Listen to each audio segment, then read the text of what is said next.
2월달 마지막 묵상인데요.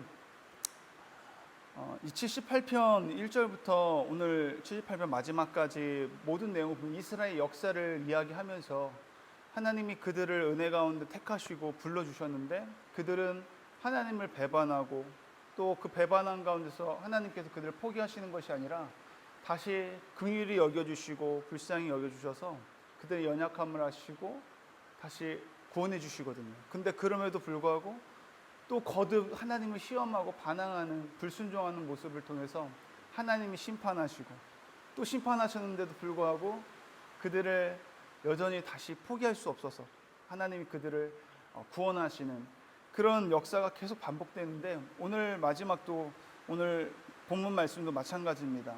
오늘 본문 말씀 이전의 말씀 봐도 하나님이 그들을 다시 하나님이 인도하셔가지고 그들이 죄를 지었음에도 불구하고 불순종함에도 불구하고 원망불평하는데도 불구하고 그들을 끝까지 인도하셔서 가나안에 이제 그들이 들어가게 되는 역사가 일어나게 됐고 그럼에도 불구하고 오늘 56절에 보니까요 그러나라고 다시 시작이 됩니다. 하나님이 그렇게 은혜를 베풀어서 그들을 광야를 지나 결국은 여호수아 지도자를 통해서 세우시고 다시 가나안 땅에 들어가는데도 불구하고 그들은 지존하신 하나님을 시험하고 반항하여 그의 명령을 지키지 아니하며 그들의 조상들 같이 배반하고 거짓을 행하며 속이는 활같이 빗나가서 자기 산당들로 그의 노여움을 일으키며 그들의 조각한 우상들로 그를 진노하게 하였음에 거듭 하나님을 또 시험하는 것을 볼 수 있습니다. 하나님을 말씀에 불순종하는 것을 또 어떻게 표현해요? 속이는 활같이 빗나갔다라고 합니다. 활이 날아갔을 때 관역을 향해 맞춰줘야 되는데 가다가 말고 힘이 없어서 떨어지는 거예요. 하나님이 말씀에 불순종하는 모습을 상징하는 거거든요. 그리고 하나님 자기들을 위해서 만든 우상을 섬기는 모습, 우상 숭배하는 것을 보면서 하나님께서는 분노하시고 진노하시고 질투 중에 지금 있는 모습을 보여주고 있습니다. 우리 71편 38절 보시면요 오직 하나님은 긍휼하심으로 죄악을 덮어주시어 멸망시키지 아니하시고 그의 진노를 여러 번 돌이키시며 그의 모든 분을 다 쏟아내지 아니하셨으니 그들은 육체이며 가고 다시 돌아오지 못하는 바람임을 기억하셨도다. 하나님이 인간의 그 연약함과 나약함을 기억하셨다는 거예요. 그래서 하나님께서 긍휼히 여겨주셔서 그들을 향한 분노를 다 쏟아내지 않으셨다고 합니다. 그런데 40절 말씀 바로 보니까요 그들이 광야에서 그에게 또 반항을 합니다. 반항하여서 사막에서 하나님을 슬프게 하시게 함이 몇 번인가 그들이 돌이켜서 하나님을 거듭 시험하며 이스라엘의 거룩하신 이를 노엽게 하였도다. 거듭 시험하고 하나님을 계속해서 노엽게 했다라는 것입니다. 그런데 그렇게 그들이 거듭해서 하나님을 반항하고 불순종하고 우상 숭배하고 시험했던 이유가 있는데 그 이유가 오늘 78편 43절 말씀에 기록되어 있는데요 그들이 그의 권능의 손을 기억하지 아니하였기 때문에 그들이 대적에게서 그들을 구원하신 그 날을 기억하지 못하였기 때문에 하나님의 권능의 손을 기억하지 못하고 그들을 구원하신 하나님을 기억하지 못하니까 거듭해서 하나님을 시험하고 하나님을 떠나는 하나님의 말씀에 불순종하게 되었다라는 것입니다. 그래서 오늘 말씀도 마찬가지로 56절부터 58절까지 그들이 하나님을 노엽게 하고 하나님의 말씀을 불순종하고 하나님을 시험하고 반항했던 것은 결국 그들이 하나님의 권능의 손을 기억하지 못하고 하나님이 그들을 구원하심을 기억하지 못했다는 것입니다. 저희들도 마찬가지죠. 하나님의 크신 은혜를 받고 하나님이 우리를 구원하신 것을 우리가 잊어버린다면 그 구원의 감격을 잃어버리면은 어떠한 역사가 일어나게 되냐면요 나를 위해 살게 되고 또 내가 부인되지 못하고 하나님 말씀에 불순종하고 하나님을 거듭 시험하고 배반하고 반항을 하게 될 수밖에 없게 된다는 것입니다. 저와 여러분은 하나님의 하나님을 기억할 수 있기를 바랍니다. 하나님이 우리를 구원하셨음을 기억하시고 우리가 그 구원에 감격하고 감동을 받았던 그날을 잊지 않을 수 있는 저와 여러분이 되기를 소망합니다. 그렇게 하나님을 기억하지 못하게 되었을 때 하나님은 어떻게 우리에게 반응하시고 일하게 되시냐면요, 하나님의 부재가 있게 된다는 것입니다. 하나님의 임재와 영광이 우리로부터 떠나게 된다는 거예요. 59절 60절 말씀을 보면은요, 하나님이 들으시고 분내어 이스라엘에게 크게 미워하사 사람 가운데 세우신 장막 곧 실로의 성막을 떠나시고, 하나님의 임재를 상징하는 성막, 그 성막에서 하나님께서 떠나셨다는 것은, 성막은 그대로 있습니다. 성전은 있는데 무엇이 없냐면 하나님의 임재가 없다는 것이에요. 그곳에 하나님의 영광이 없다는 것입니다. 우리가 하나님 앞에 나아가 예배를 드리지만 하나님의 그 예배를 받으시지 않는다라는 것이죠. 우리의 삶 가운데, 우리의 인생 가운데서 가장 큰 불행은 무엇인가? 하나님의 부재라는 것입니다. 우리의 삶 가운데 하나님이 일하지 아니하시고 하나님이 우리를 그냥, 하나님이 없는 상태, 그냥 내버려 두는 상태가 우리 인생 가운데 가장 불행한 상태죠. 그렇다면 반대로 우리 인생 가운데 가장 행복하고 가장 복된 것이 무엇입니까? 하나님이 우리와 함께 하시는 것인 줄 믿습니다. 다윗이 승리할 수 있었던 것, 그의 인생 가운데 많은 전쟁이 있었지만 그 모든 전쟁에서 승리할 수 있었던 것은 다윗의 어떠함 때문이 아니라 다윗과 함께 했던 하나님이 계셨기 때문에 그의 인생 가운데 늘 승리가 있었던 것을 믿으시길 바랍니다. 우리 인생에 있어서 가장 복은 내게 물질이 많은 것이 복이 아니요, 내가 하고 싶은 대로 할 수 있었던 환경이 열려있는 것이 복이 아니고, 내가 건강한 것이 복이 아니라 나의 이 삶 가운데, 나의 인생 가운데 하나님이 함께 하시고 그 말씀이 나와 함께 하시는 것이 복인 줄을 믿으시길 바랍니다. 그런데 이렇게 하나님을 배반하고 우상 숭배를 한 결과 그들의 인생 가운데, 이스라엘 가운데 하나님이 함께 하지 못하고 하나님의 부재 가운데 그들이 유기가 되고 하나님 방치하는 그런 이스라엘이 되었다는 것입니다. 그러니까 이것을 61절에서도 이렇게 말하고 있습니다. 하나님께서 그의 능력을 포로에게 넘겨주시며 하나님의 영광을 대적의 손에 붙이셨다. 이 시편 기록한 이 시기가요, 언제냐면요, 기록된 시기가 솔로몬 왕의 통치 시기예요. 그러니까 솔로몬 통치하기 이전의 모든 역사를 다 기록하고 있는 것인데, 지금 하나님의 능력을 포로에게 빼앗기고 하나님의 영광을 대적의 손에 붙이셨다는 것은 이스라엘 역사 가운데 블레셋이 하나님의 법궤를 그들이 빼앗긴 상태였거든요. 그것은 하나님의 영광이 가려지는 일이었고 하나님의 그런 명예가 실추되는 그런 정말 수치스러움을 당했던 그 역사를 이야기하는 것입니다.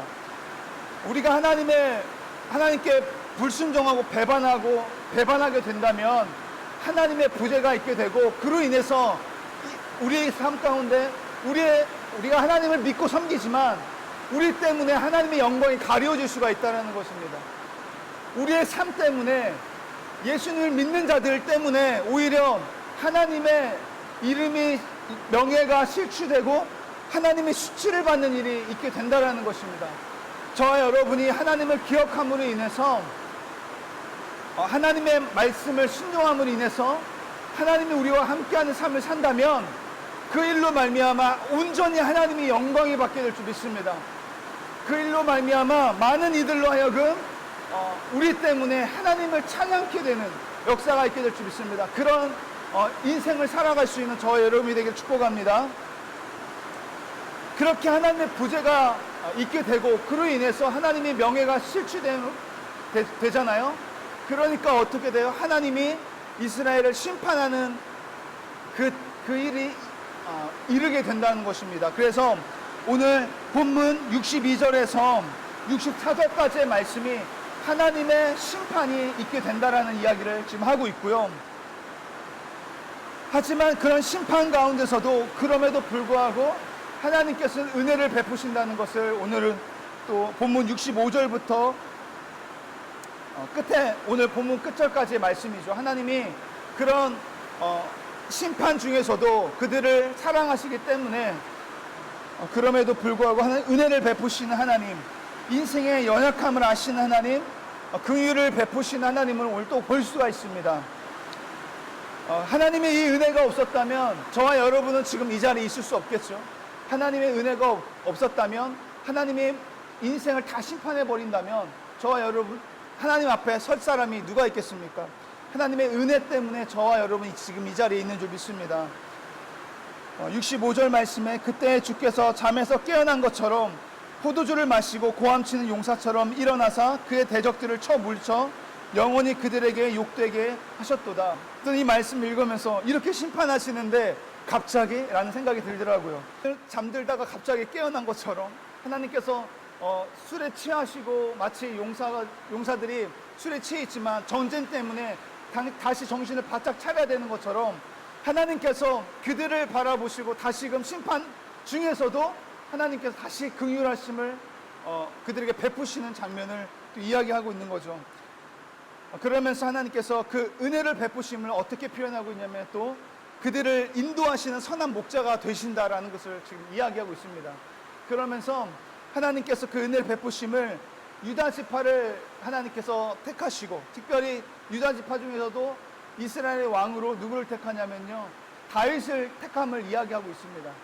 다윗이 오늘 70절 말씀을 보면은요, 또 그의 종 다윗을 택하시되 양의 우리에서 취하시며 저 양을 지키시는 중에서 그를 이끌어내사 그의 백성인 야곱 그의 소인 이스라엘을 기르게 하셨더라.